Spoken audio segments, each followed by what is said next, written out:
Dans la vie, il faut être malin et intelligent. Les Iraniens savent que les Américains sont plus forts qu'eux. Ils veulent négocier pour que vous n'ayez pas faire une arme nucléaire. Commencez à les flatter. C'est simple. Flattez-le, dites que d'accord, arrêtez votre arme nucléaire, vivez comme ça. Mais quand ils seront vraiment vos amis, un jour ils pourront dire que ça va maintenant, l'Iran est notre ami, et puis faisons. Ils ne laisseront que leurs amis faire ce qu'ils veulent faire. Quand tu es leur ennemi, ils ne te laisseront jamais faire ça. Trump dit, hein, l'Iran est ce qu'il est là sans la bombe atomique. Quand il aura la bombe atomique, il sera comment? Tu penses que les États-Unis accepteront de donner la bombe atomique à l'Iran? Ils ne donneront pas. Mais il faut être intelligent. Donc, les ayatollahs, tous ces gens-là, les Moa de l'Iran vont faire tuer les gens. Les gens vont mourir.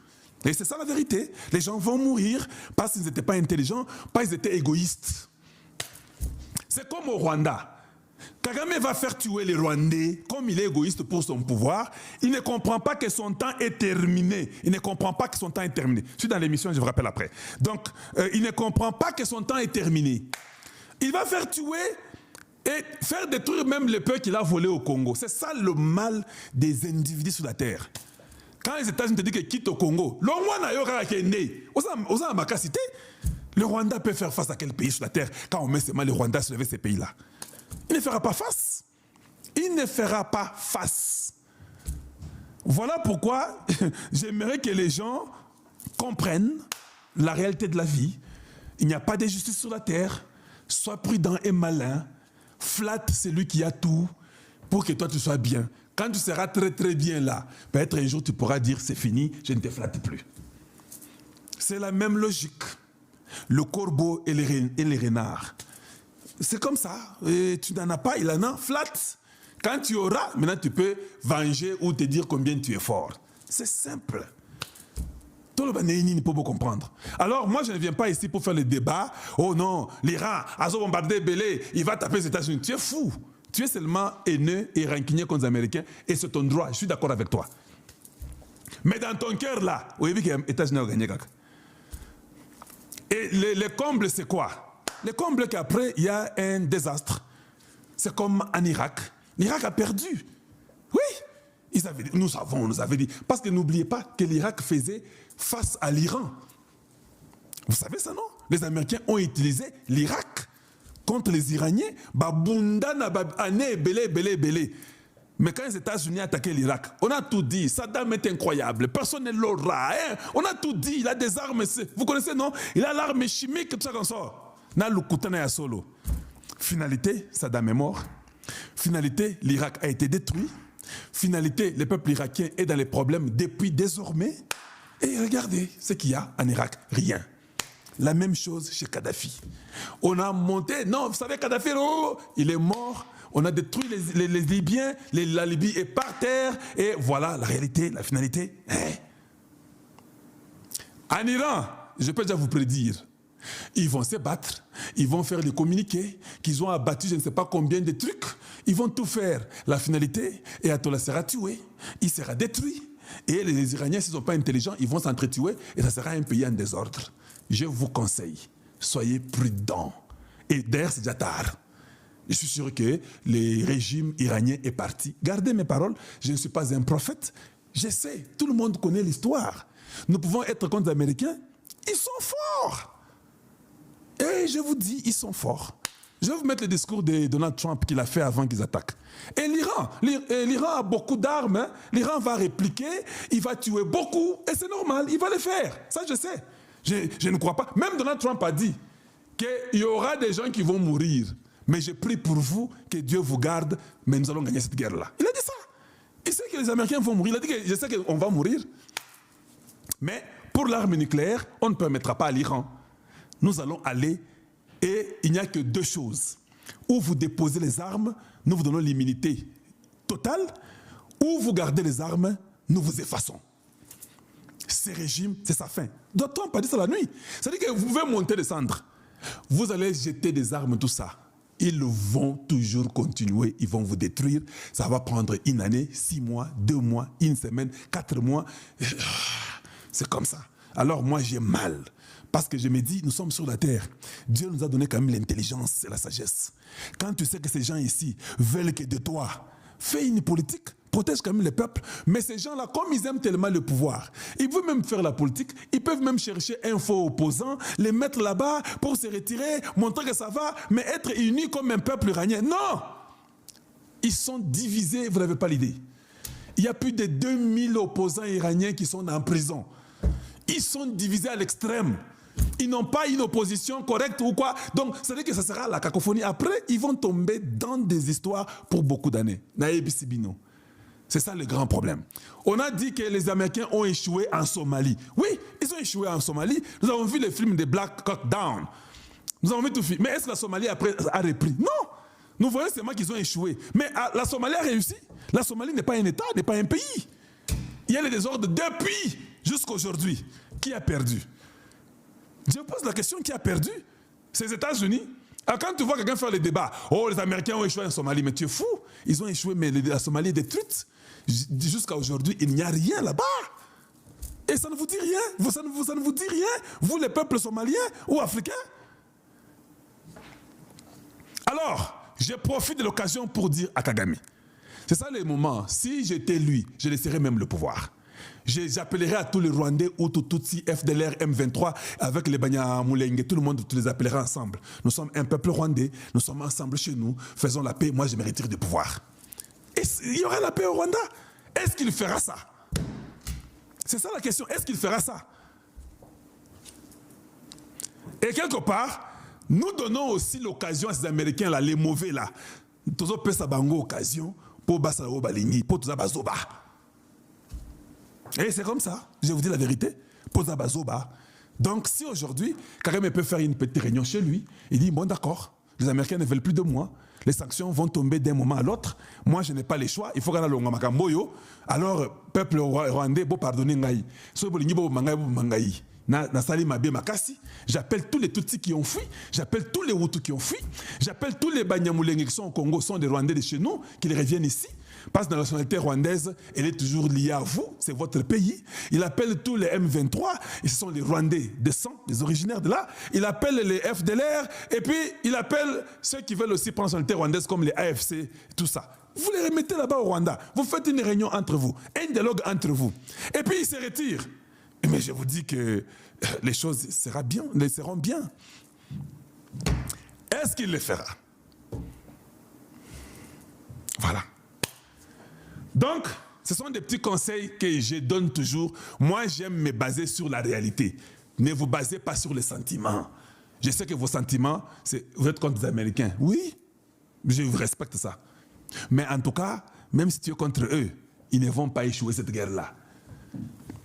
S'ils échouent la guerre, sachez que vous êtes déjà détruits tous. Et puis ils ont échoué, comme en Somalie. Ils ont échoué, mais la Somalie, ce n'est plus un pays, c'est un désordre jusqu'à aujourd'hui.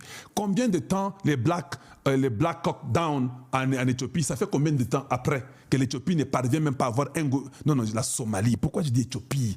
C'est la Somalie. Heureusement que je me suis rappelé moi-même. Combien de temps ça a pris à la Somalie pour se retrouver? La Somalie est toujours dans des problèmes qu'aujourd'hui. Voilà, donc, soyons intelligents. Moi, je pense que quand quelqu'un est fort plus que toi, il faut aussi ce qu'on appelle profil bas. Parce que la réalité est que, les Américains vont mater, que les Sony. Tu es bien, ils sont orgueilleux. Ils vont accepter les Sony. Ce qui est Indi, Moboul, Panzayon, Balamoko, pour les Sony. Et comment vous, dans votre pays, vous les Iraniens, vous ne comprenez pas que ces Américains ici ne nous laisseront pas faire ça. Alors que je commence à les flatter, que je garde tous les Iraniens vivants. La chose la plus importante sur la terre, c'est d'être vivant. Gardez-vous vivants, restez vivants. Gardez-vous vivants et restez vivants. Flattez-le, ce qu'ils veulent, donner le pétrole ou quoi, ils veulent 2%, 5%, donnez 20%, donnez, vous n'allez pas mourir. Donnez, restez vivants, vous êtes plus que le pétrole. C'est ça la réalité. La Chine est derrière le pétrole de là-bas, la Russie est derrière. Nous savons tout ça.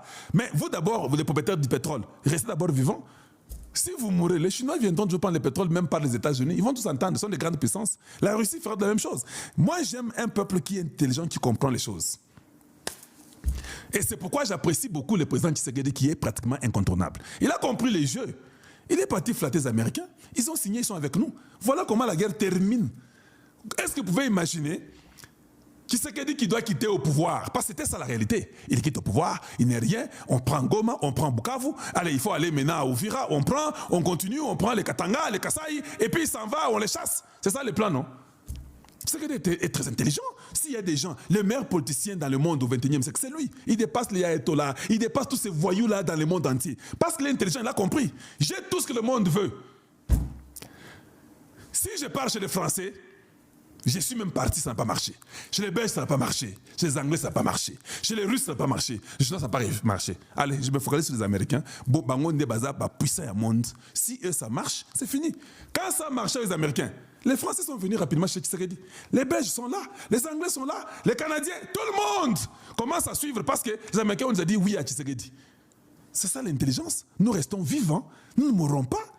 Nous sommes tous vivants. Ceux qui sont morts, on va les venger d'ailleurs. Et puis, les États-Unis, avec le Congo, au niveau de Tozwana, armes nucléaires, pas nous aurons un gouvernement responsable.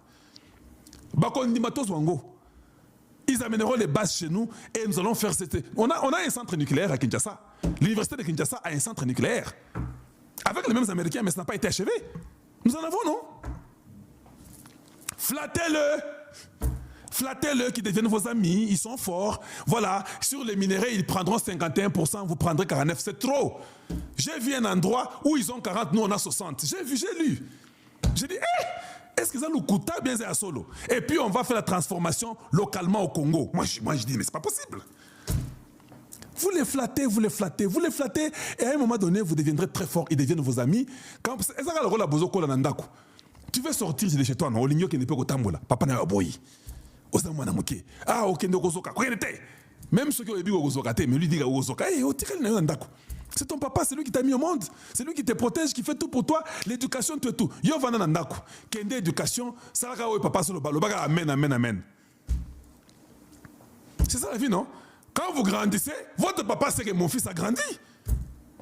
Les jours que vous vous mariez, votre papa comprend, ah, mon enfant a grandi. Vous avez les enfants, ah, mon enfant a vraiment grandi. Tu vois? Et aujourd'hui, moi qui étais le fils qu'on disait qu'elle ne sort pas, c'est pour ça qu'on se dit amen, amen. Mais aujourd'hui, mon père est chez moi. C'est moi qui décide maintenant. C'est plus mon père qui décide. C'est chez moi, non? Vous n'avez pas compris ça? C'est la vie, la nature. Ne vous enseigne-t-elle pas? Il fait froid, mon père veut sortir, il dit papa, tu ne sors pas. Ah, tu as compris, hein? Hey, il n'y a aucun niveau. Le fils commence à dire à son père, tu ne sors pas. Et papa dit, oui, mon fils, je ne vais pas sortir. Imaginez quand j'avais 5 ans, j'ai dit à mon père, papa, tu ne sors pas. Est-ce que tu comprends? Moi, c'est automatique. Comment tu as 5 ans, tu dis à ton père de ne pas sortir. Donc, ce sont les choses qui arrivent dans le monde et on ne comprend pas. Il faut toujours comprendre la nature. Maintenant, je peux dire, papa, non, papa, tu ne sors pas quand même, il fait très froid, ou bien il fait très très chaud, votre âge ne permet pas, dans le froid, non, restez. Et il va dire, oui, votre décision là sera votre décision, ça va rester là-bas, à Rondimango. Et les Américains, soyez leurs amis, flattez-le, à un moment donné, au Coca-Cola, tant au Coca-Cola, ils vont dire, oui, tu as raison. Ils vont commencer à accepter à ces moments-là. Pour passer par mon aussi au colis, tu es bien, tu es stable. Comment les Iraniens n'ont pas compris ça? Et tout le monde sait que Donald Trump ne blague pas. C'est un businessman et il a des choses, quand il les dit, faites seulement ce qu'il a dit là.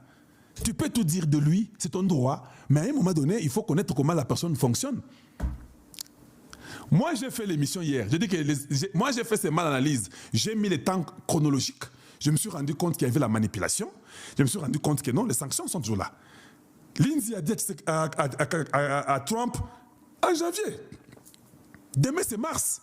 Même si Trump avait accepté ça, il ne va pas accepter plus de mois et le Rwanda continue à être au Congo. Et Trump va dire que Lindsay, comme toi tu es Lindsey Graham, toi tu es mon sénateur meilleur préféré, donc moi je ne sanctionnerai pas le Rwanda. Tu es malade ou quoi? Il y a ce qu'on appelle les intérêts américains en jeu. Même Lindsey lui-même, Graham là, il sait ça. Mais ceux qui n'ont pas yo pe longwa na Congo qui n'est pas na yo. Parce que celui-ci, il va venir après toi. Lindsey Graham était contre Donald Trump, vous savez ça, non? Il a même parlé, il a même insulté. Mais il est revenu à la raison. Il soutient Donald Trump plus que tout le monde maintenant. Ils savent. Des Rwandais attaqué par les drones congolais. Paul Kagame coincé par les États-Unis d'Amérique. Nini ezali kolekana. Mbote na bino ba papa, mbote ba mama, mbote na bino bana ya mboka ya Congo, de partout. Oyo bozali kolanda biso na chaîne na bino, chaîne na biso. Tozali lelo na ba bonne nouvelle bandeko ba congolais. Ebele euti kokweya tokobeta nango masolo awa na kati ya émission. Toko solo la bandeko ba congolais. Ndenge outi koyokanga koloba dossier ya nzoto ya Makenga. Bandeko ba congolais, jusque là, toko beta masolo dossier wana. Rébellion bombi tellement secret. Mais nos services ils ont travaillé.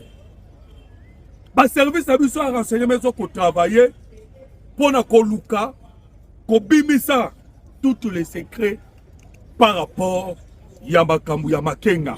Je vous dis que Mwamba et Koti Zelo toko beta masolo nango bandeko awana katia émission. Alors toko sur le dossier Paul Kagame. Bandeko ba Congolais ndenge toloba Kagame coincé par les États-Unis d'Amérique.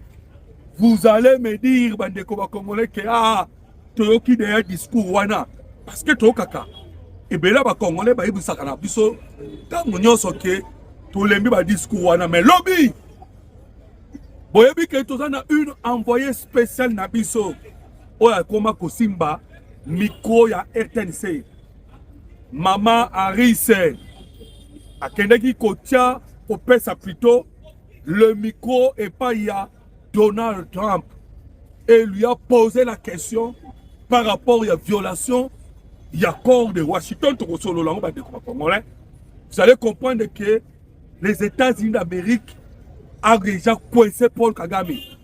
Voilà pourquoi beaucoup de déclaration il y a Donald Trump et Zali Kosese pourquoi il y a été. Trump a colobatangu no soke nasi sigel boyoka ki yango bandeko. Tokobeta pe sous ma solo a bandeko ba congolais. Dengue on a découvert avion pour Rwanda directement dans la République démocratique du Congo avec des militaires et des matériels. Wana no se zali ba vidéo na biso to sui oyo ekoti na kacha archive.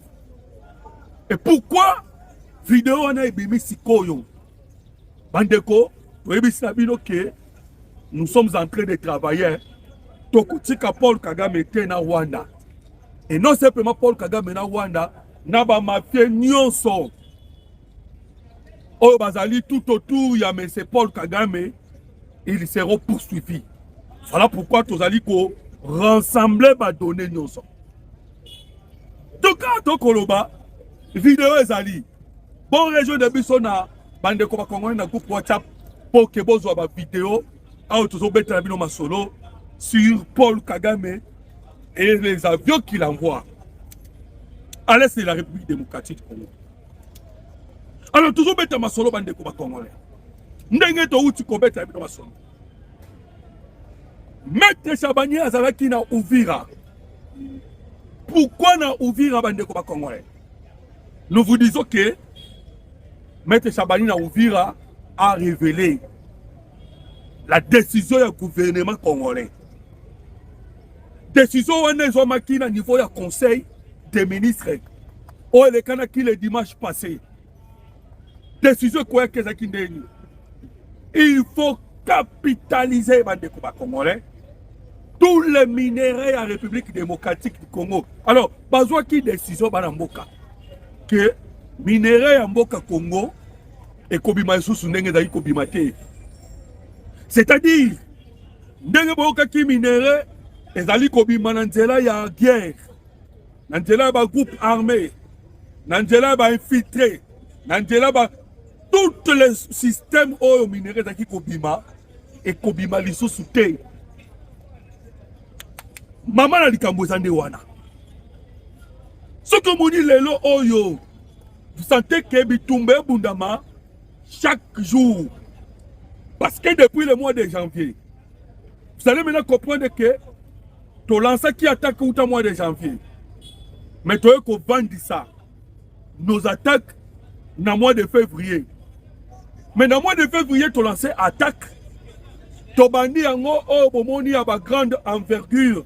Pourquoi? Parce que Laurence Kanyuka a outaki kokoma mukanda moko watu koloba bayi M23 bauti kokoma mukanda na mukanda wana bakomi balobi boye gouvernement congolais a tenu biso les attaques ya grande envergure sur toutes les lignes de front. Donc dès que lo baboye la RDC a lancé attaque na ba ligne de front nyonso, mais beaucoup plus. Alors, pourquoi Massissi? C'est parce que Massissi, des capitales mondiales, dans la capitale mondiale, il y a Coltan, Rubaya. On peut se retrouver à l'étroité. Parce que Coltan, on permet de faire la téléphone. Des batteries, et fonctionnent dans le téléphone. La batterie, ma pièce, il y a téléphone. Parce qu'il y a beaucoup plus, 30%. Oh, il y a le téléphone, c'est à Rubaya. Et à part cela, il y a le minerai local à or. Il y a le minerai local à éteint. Il y a aussi tungstène, les trois en général. Alors, capitale mondiale, place et bandit. Et dans des sukoyo. Namasisi. Voilà pourquoi toujours beta masolo bandeko. Bitumba ezako betama na Masisi na degré à kosakanate. Tous les axes. Toujours dans le territoire ya Masisi. Nenga le système à Paul Kagame. Soka yibi minere ya Rubaya. Abimisaka yango na nzela ya Ngungu. Voilà pourquoi lobby drone est petit na axe ya Ngungu Rubaya. Ngungu Rubaya to beti pour nani? Parce que Kagame tango yoki to beti Willy Ngoma. Nde azui atindi convoi plein de militaires rwandais. Bazo uta na Ngungu, ton disons Rwanda, aye Ngungu vers Rubaya. Babetami. Babetami en désordre, et vous savez pourquoi Babetami en désordre? Les équipements auto na mona minicho, bandeko, ba drone auto sombi. To uti ko récupérer ba drone. Ko uta na Turquie, ko uta na Chine. Et ba drone auto sombi fabriqué en décembre 2025. Bandeko, oyebi, à un moment je me suis posé de ma question na bi mais le président Tshisekedi a réfléchi à rendre une. Dernièrement, tout ce qui va difficulté à drone, il y a des Chinois, mais il y a quelques qui sont drone à Chinois. Bandeko, awawa, drone à sont bien Chinois, oyo, et ça, oyo, tu bima, na 2025, disons, il y a dernière génération. Mais tout ça, il y a un mélange avec autres unes à Turquie. Tout ça, ici, drone à Turquie, tout ça, ici, drone, il y a Chine. Yango na oyo to minute oyo yango likambo pièce électronique eyebi yango te o makambo etali o missile solaire ya Rwanda etali yango te. Alors vous allez comprendre que nanga ayaka na territoire Masisi parce que to beta sur Masisi ayaki na territoire Masisi ayebi si bandeko ya territoire Masisi ke nde nazo yebisa na bino bovanda kimia. Ok, ne vous savez pas pourquoi awa to ko beta masolo to yedela ba système ebele ba donne ko beta bisoté. Mais ils n'ont pas compris que to beti ba on ba drone. To beti on ba drone. Alors, le ministre de l'Intérieur, Maître Chabani, azana ministre na Uvira. Na Uvira ba ko rétablir l'autorité de l'État. Et processus wana ekokende malembe tina Goma na Bukavu. Bande ko ba Congolais so kotiki Uvira. Place maître Chabani azali. Mboka o elandi ezali Sange. Tolo mboka ya munene. Sange c'est à 35 km na Uvira. So otiki Sange mboka elandi eza Kamanyola ya munene, Kamanyola. Après Kamanyola Bukavu. Lobby les M23 ont pris fuite dans Sange. Ils ont pris fuite dans Sange. Pourquoi? D'abord, 25 000 militaires déployés pour un baba éléphant. Bazaki a déployé. À part les 25 000 hommes, Bandeko, Webi et au port Kagame Zaki ont dévié à Toloba, Yamonde et Salama. Ba M23 ba outi sukole là. Na communication na bazolo bani. Ba lobi ono Tshisekedi nenga zawana acheba baba abengisi ba militaire kouta na Rwanda, kouta na Angola, kouta na Tanzanie, kouta na Burundi. Pour ba kobundisa ka ba M23. Nous savons déjà que les petits Rwanda bande ko ba Congolais. Est-ce que vous ne pouvez pas vous poser ma question? Tomez-vous dans nos questions. Dengenini, tozana 14 000 hommes au Baouti Burundi. Bazana Minitoyo na haut plateau. C'est-à-dire, na Sud Kivu, na ba plateau au ekangi 3 territoires. Territoire ya Uvira, territoire ya Fizi, na territoire ya Mwenga. Na colline Otobengaka, place Banyamulenge, c'est-à-dire de Tutsi. Au Baouta Rwanda, Bayakocha Bazwana. Mais qu'est-ce qui fait que nos 14 000 hommes au Baouti na Burundi, au Ekobakisa 1000 hommes Baouti na Angola, au Bakisi ba Ibu, au Ekobakisa Bandekoba Wazalendo. Vous comprenez Bandekoba Congolais? Bitumano se torobeta dans la Minembo. Na Sud Kivu. Na ba plateau na utu koyebisa yo. Alors vous comprenez que à quel point Kagame a kotisa ba soda na mboka oyo. Voilà pourquoi je vous ai dit que vidéo est bimi. Oyo avion. Ezo wuta na Rwanda na ba soda bazo kotika bango na Minembo. E ba soda o ba azwa na Rwanda. O bazo kotika na Minembo. Ce sont tout basali les petits power. Alors, il y a les Kenyans, il y a les Rwandais, il y a les Ougandais, les Sud-Soudanais, les Éthiopiens, Pandeko, Basangela Bisonde Mokili Mobimba, Ba mercenaires, Kouta France, Kouta Pologne. Il y a Grande-Bretagne, peut Bazala. Bien que les lois militaires, Grande-Bretagne, Nazana Bangote. Il y a Grande-Bretagne, peut Bazala.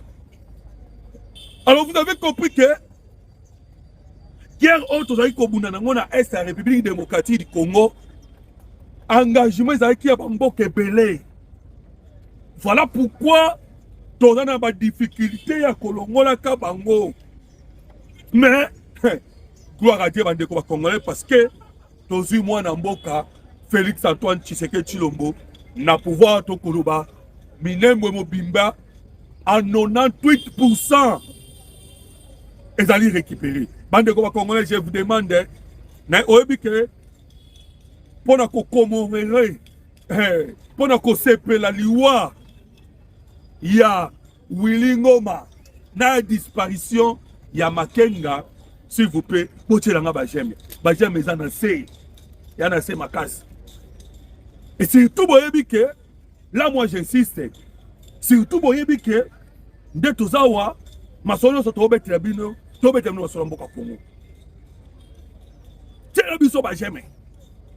je vous dirai, bande de Congolais, réunion Oyo et les Kanaki na Goma en secret. Parce que Bakoumi Kobanga Koyaku, ça la réunion na hôtel Serena. Na Koyabi sa yo réunion wane les Kanaki et Botinini. Bande de Congolais. Mbutu, na kata rébellion bandeko, et j'ai akosakanate. Je vous dirai cela.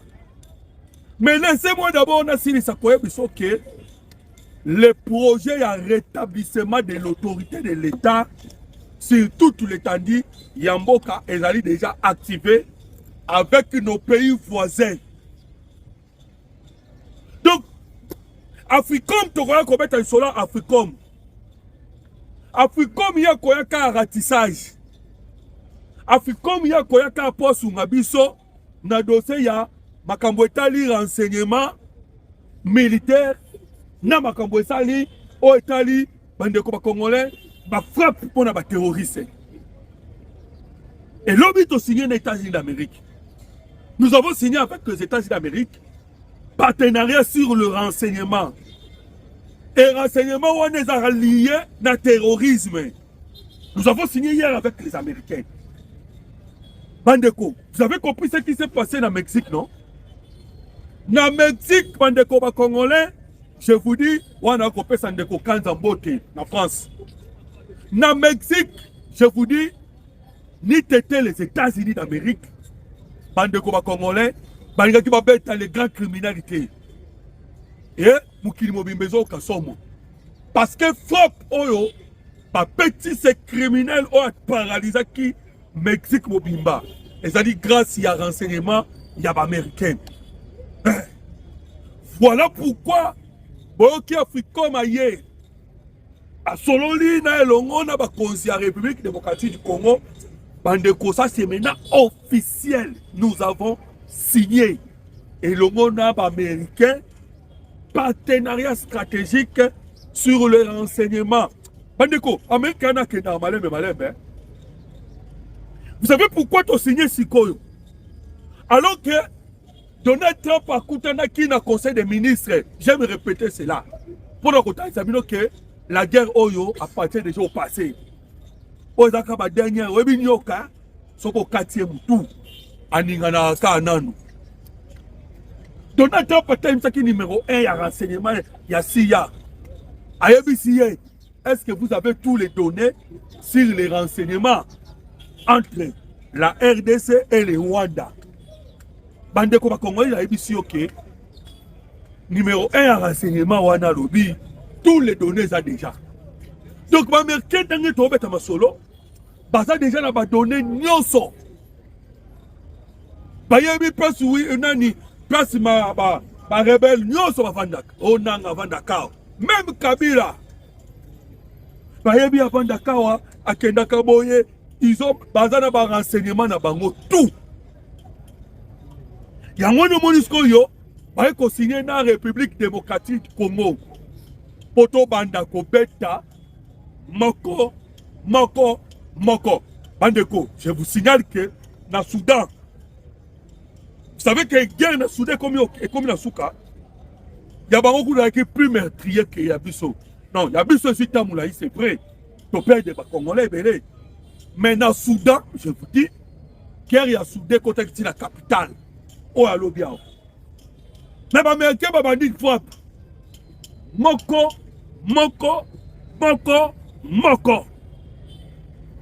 Et les autres, quand la guerre y a Soudan, ils ont Kokoya. Pourquoi Bakoyi moko? N'Africom aïe boye. Avec les données américaines, nous avons signé. Bandeko, mais je vous dis déjà que la République démocratique du Congo n'a pas Ibou. Maître Chabani, à la déjà ouvert sur ordre. Oye signamaki na conseil des ministres, oye outeki kolekana. Décision pour yaki, na conseil des ministres. Barobaki ke, or ekobimate, kolte ekobimate, nandenga désordre. Il faut traçabilité. Donc, capitaliser le bango. Capitaliser, voilà. Pas capitaliser tous les données wana et zonga dans l'État congolais. Nyonso, de oyoki, réunion kotaki, conseil des ministres. Hier vendredi, mais vendredi au Kuna. Mardi, Manamoko, c'était lundi le soir. Ba M23 Bayaki, Nebomonaki, Sultani Makenga, Bayena Orgueil. Ils ont même écrit na ba raison na bango ba publier oh to kende rubaya on va yeba te que décision zo maki déjà que minerai ko bimate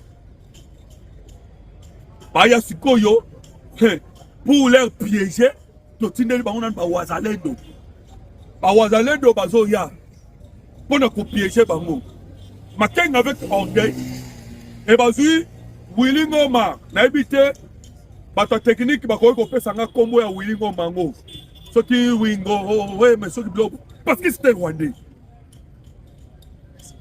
Willy Ngoma est rwandais les autres aussi to découvrir non so on a fait des recherches il est né au Rwanda c'était le système Rwanda là nango ya ko espionner biso système en Rwanda là nango. Alors je disais ben de quoi congolais vous avez compris que le M23 AFC bazwa ki dossier wana ba blague. Tango bayoka ki na conseil des ministres des sujets zoma ki ke minerai na ba minerai en mboka Congo voilà. Et kobi mazu ndenge bi makate bango bazoki na ba seki. Totine di bango ba wazalendo. Et en même temps sikoyo Makenga azuiye abengi Eraso na cousin ya Eraso. Willy Ngoma ye nande kwa Willy Ngoma. Omoni ndenge bayaki bayaki mobondo mutu nande kone mundo nande kone. Ndenge basala rebellion wana bazwa bana kasi na bango, bazwa ba proche na bango mundo mutaswa lisu na yo wana. Alors ben kanisa ki keza ba je. Deba betama bande ko ba Congolais. Vous connaissez cela. Mais nous, notre problème, mes amis, Jouwana, Makenga pe akufa. Jouwana. Vous savez que, voilà, nous vous disons que le corps, Yaba Makenga, Yaba Willy Ngoma, na Yaba Ngonyonso, bande ko ba Congolais, hélicoptère, et yaki directement ti, et kozwa bango. Namushake.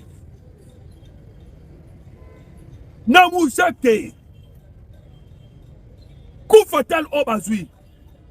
Coup dire au bazui. Banamboka Congo. Coup fatal au bazui. Coup dire au bazui.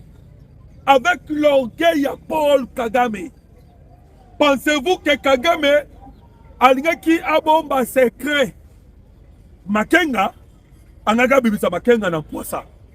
Bandeko. Et vous savez que le coup fatal au bazui est à mon côté. Il y a le coup fatal ya Kalundu.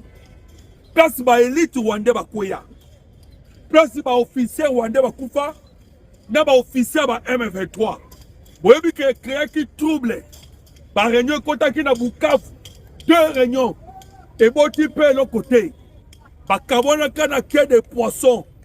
Pamoni ça ne va pas. Bande ko ba Congolais. Ba yeko zo coup fatal mususu. Wana koloba frappe chirurgicale. Frappe puissante.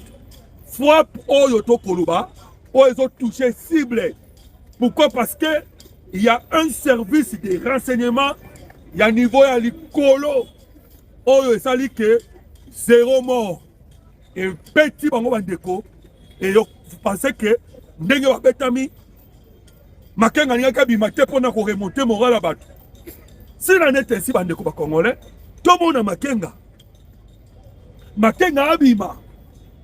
Je vous ai dit que par lokoti ba corps et lokotami Kagame mora lokoti ba corps.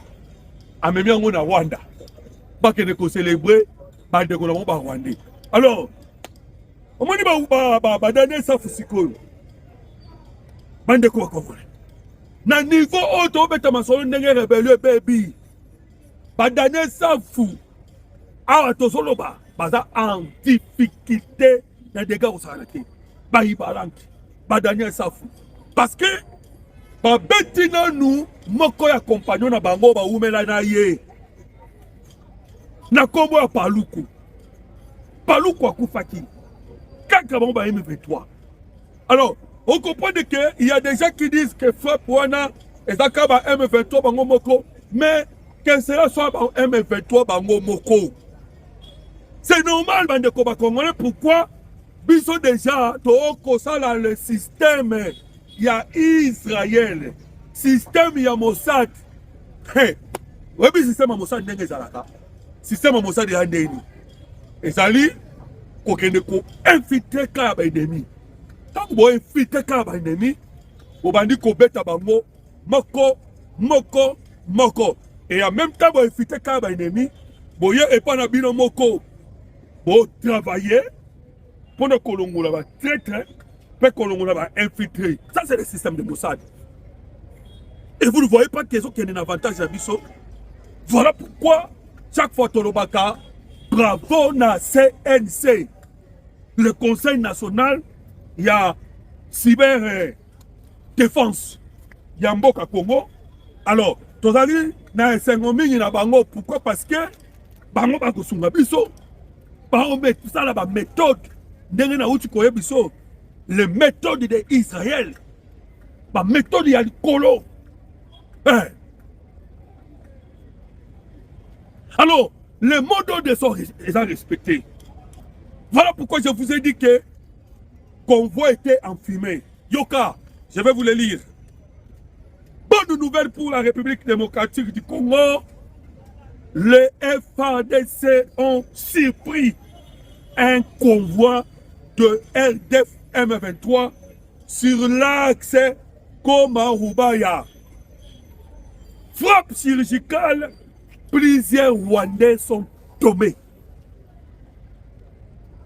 Deuxième frappe, les FARDC ont encore frappé na axe Sange-Uvira. Les militaires rwandais, tout le monde s'y a ça. Troisième frappe, les FARDC ont frappé à Massissi, dans l'axe Ngungu-Rubaya. Frappe chirurgicale. Alors, vous comprenez, ma sécurité. Ma bonne nouvelle, ma bonne nouvelle. Tellement ma sécurité, la République démocratique du Congo a sali qu'au tenir selon le ministre Ndenge Utsikoye Bisayo, Maître Chabania Lobike, Ndenge Tosa Awa, Toyende to rétablir l'autorité de l'État sur toute l'étendue nationale. De côté là, j'aime s'il vous plaît. S'il vous plaît, côté là, j'aime. Je sais pourquoi, j'ai quelque chose de bon à vous dire. Yo, tiens, non, j'aime te tiens, s'il vous plaît. En tout cas, non, c'est là, bon, excusez-moi avec insistance, et ça pas maté. Alors, merci de vous dire. Je vais vous dire le pourquoi na sengi bajeme. Nous allons autour de la communication, parfois, on dirait, Makamwebele Toloba, le lezo kokisama. Makamwebele Toloba, le lezo kokisama. Si vous vous souvenez, la République démocratique, le président Tshisekedi, il est toujours lié à Maloba Naye. Alors qu'il n'y a jamais de dialogue avec Oyo Basimi Mandouki.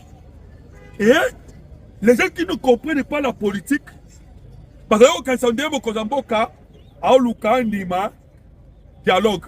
C'est faux. On a tout le dossier à Doha. Yango na abete solo. Nayebi ce qui mino que le président Tshisekedi a passé là qui biloko à Doha. Voilà ce que j'allais vous dire. Doha na minute to passo liango. Ça c'était moi qui le disais. Pourquoi?